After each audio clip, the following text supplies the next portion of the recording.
everyone. So today we will be starting off with Indo-Pak War. तो ये आपके chapter number 5 का unit 2 है. इंडो पाकिस्तान वॉर्स, तीनों वॉर्स के बारे में हम डिस्कस करेंगे जो हुए थे 1948 में, 1965 में और फिर 1971 में. एक एक करके डिस्कस करेंगे. एंड इनके अलावा एक और वॉर हुआ था, कारगिल वॉर, बट वो आपके सिलेबस में नहीं है, so we will not discuss that. And ये इशू आई होप आपको इस इशू के बारे में पहले भी पता होगा, specially in the present scenario जो हो रहा है, इस बारे में तो आपको पता ही होगा. So let's start with the 1948 वाला इशू. क्या रीजंस थे वॉर के. तो सबसे पहला जो था रीजन ये था कि कश्मीर पार्ट है वो पहले एक इंडिपेंडेंट प्रिंसली स्टेट था. इस बारे में आपने चैप्टर 2 में भी पढ़ा होगा कि Kashmir at the time of independence India का पार्ट नहीं बना था, इंडियन यूनियन को ज्वाइन नहीं किया था, ये बाद में इंडिया का पार्ट बना. सो कश्मीर ने डिसाइड किया कि वो एक इंडिपेंडेंट प्रिंसली स्टेट रहेगा और उसे रूल कर रहे थे महाराजा हरी सिंह. अब कश्मीर जो कि एक मुस्लिम मेजॉरिटी स्टेट था, इस पर पाकिस्तान अपने में इंक्लूड करना चाहता था, कश्मीर को अपना पार्ट बनाना चाहता था. अब इसके लिए क्या किया पाकिस्तान ने, कुछ लोगों को, कुछ इन्फिल्ट्रेटर्स को ट्राइबल्स बना करके भेजा in the regions like Uri, Baramulla और मुजफ्फराबाद. इन सभी रीजन्स में ट्राइबल्स बना करके भेजा अपने सोल्जर्स को, और इस तरह का वो क्लेम करने लगे कि मुस्लिम्स को कश्मीर में ठीक तरह से ट्रीट नहीं किया जा रहा है अंडर अ हिंदू रूलर. तो 23 अक्टूबर को ये इंसिडेंट हुआ. एंड पोस्ट दिस इंसिडेंट महाराजा हरी सिंह के रिलेशंस काफी खराब हो गए थे पाकिस्तान के साथ. So after this what he did, उन्होंने इंडियंस से हेल्प मांगी कि वो पाकिस्तानीज को बाहर करने में उनकी हेल्प करें. And finally he agreed to sign the instrument of accession on 26 October, जिसके बाद कश्मीर इंडिया का पार्ट बन गया. अब इसके बाद क्या हुआ कि इंडियन ट्रूप्स को श्रीनगर एयरलिफ्ट किया गया ताकि इन्वेडर्स को वहां से हटाया जा सके. लेकिन इसके बाद ये वॉर बढ़ता चला गया. एंड इसके बाद जब फिर विंटर मंथ्स आए, जैसे 1947 के अक्टूबर में ये वॉर स्टार्ट हुआ. एंड उसके बाद जब विंटर मंथ्स आए, तब इंडियंस ने रिक्वेस्ट करी यूएनओ से कि वो इंटरवीन करे, because even India didn't wanted a full fledged war. तो इंडियन गवर्नमेंट ने रिक्वेस्ट करी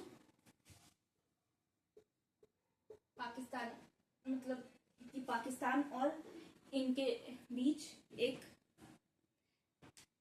वॉर को अवॉइड किया जा सके.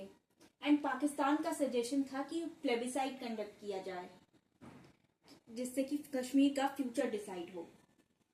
फिर उसके बाद क्या किया, पाकिस्तान ने आजाद कश्मीर आर्मी बनाई जो कि इंडियंस को अटैक करती थी, इंडियन आर्मी को अटैक करने के लिए. एंड इसके रिस्पॉन्स में इंडियंस ने क्या किया, इंडियन एयरफोर्स ने सारे इन्वेडर्स को श्रीनगर से हटा दिया, मतलब रिमूव कर दिया.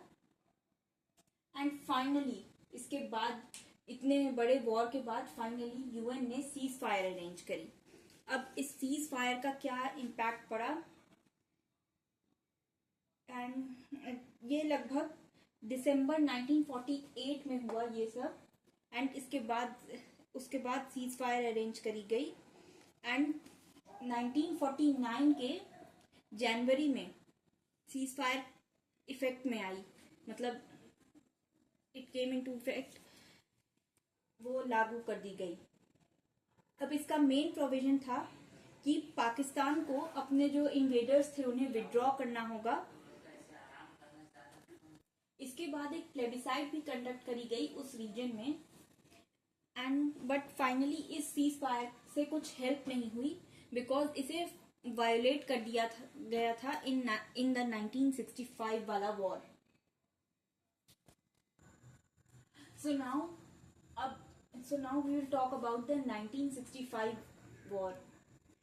तो पिछले वॉर में सीज फायर अरेंज कर दी गई एंड कश्मीर इशू, इंडियंस को लगा कि इंडियंस के अकॉर्डिंग कश्मीर इशू सॉल्व हो चुका है, बट पाकिस्तान चाहता था कि इसे फिर री एग्जामिन किया जाए.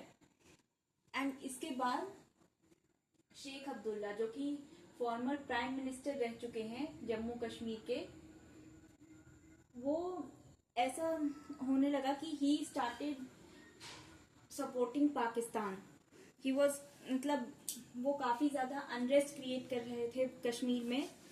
एंड इसके बाद ऐसा भी सस्पेशन था कि इसके लिए उसने चाइना के साथ भी मीटिंग करी है, चाइना के ज़ोउ एनलाइन के साथ मीटिंग करी है इस इशू को, कश्मीर वाले इशू को डिस्कस करने के लिए. अब चाइना के साथ क्यों करी? बिकॉज 1965 की बात है ये, and just 2 years ago China के साथ इंडिया का एक वॉर हुआ था and India was defeated badly. तो पाकिस्तान को भी काफी ज्यादा इस बारे में काफी ज्यादा कॉन्फिडेंस था कि वॉर की वजह से इंडिया काफी वीक हो गया है एंड अभी तक India was not able to overcome this trauma of war. और प्लस इंडिया इंटरनल और एक्सटर्नली दोनों में सफर कर रहा था. तो पाकिस्तान को लगा कि इंडियन आर्मी वीक हो गई है, इंडियंस वीक हो गए हैं and they will not be able to handle another war. तो उन्हें लगा कि पाकिस्तान को लगा कि यही सही मौका है एक मतलब कब्जा कर लेने का. तो सबसे पहले they occupied the area of run of Kutch. तो रन ऑफ कच्छ को ऑक्यूपाई किया एंड उसके बाद भी इंडियंस का रिस्पॉन्स काफी वीक रहा. इससे पाकिस्तान को कॉन्फिडेंस मिल गया, बट वो ये नहीं जानते थे कि ये लाल बहादुर शास्त्री जी की स्ट्रैटेजी थी. सो इंडियंस, एक और इम्पोर्टेंट पॉइंट था कि पाकिस्तान ने उसी टाइम क्यों सही समझा वॉर करना, बिकॉज जवाहरलाल नेहरू की डेथ हो गई थी and Lal Bahadur Shastri was the prime minister at that time.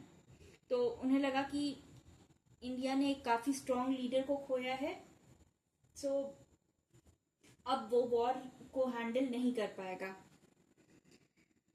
But उन्होंने शास्त्री जी के इस रिमार्क को इग्नोर किया कि इंडिया अपनी वॉर कब शुरू करना है ये चीज इंडिया खुद डिसाइड करेगा.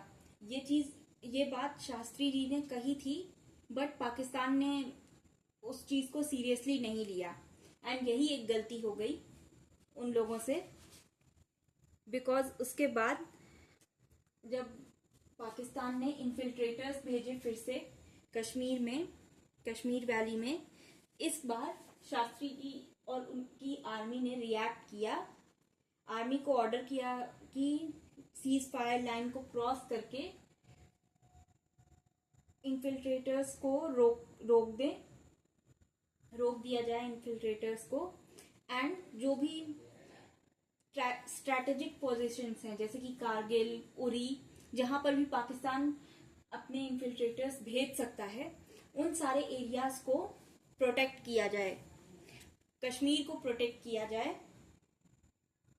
एंड काफी बड़ा वॉर हुआ. पाकिस्तान ने इन्फेंट्री अटैक लॉन्च किया जो कि साउथ वेस्ट कश्मीर वाले एरिया में.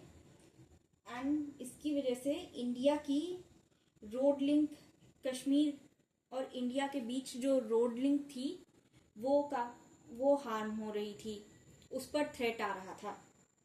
तो शास्त्री जी ने ऑर्डर किया कि कश्मीर को डिफेंड करें आर्मी, और लाहौर और सियालकोट तक पहुंचे पाकिस्तानी ऑफेंसिव्स को डिवाइड करने के लिए.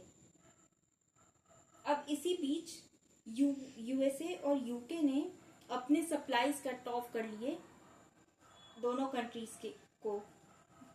जैसे UK was supplying to India and USA to Pakistan. So इन दोनों ने अपने सप्लाईज कट ऑफ कर लिए एंड चाइना ने इंडिया को अग्रेसर डिक्लेयर कर दिया बिकॉज चाइना के साथ रिलेशंस ऑलरेडी खराब हो चुके थे। तो ये हुआ एंड फाइनली यहाँ पर भी सीज फायर अरेंज कर दिया यूएन ने।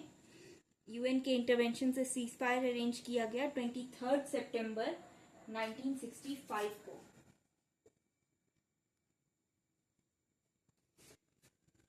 अब इसके बाद क्या हुआ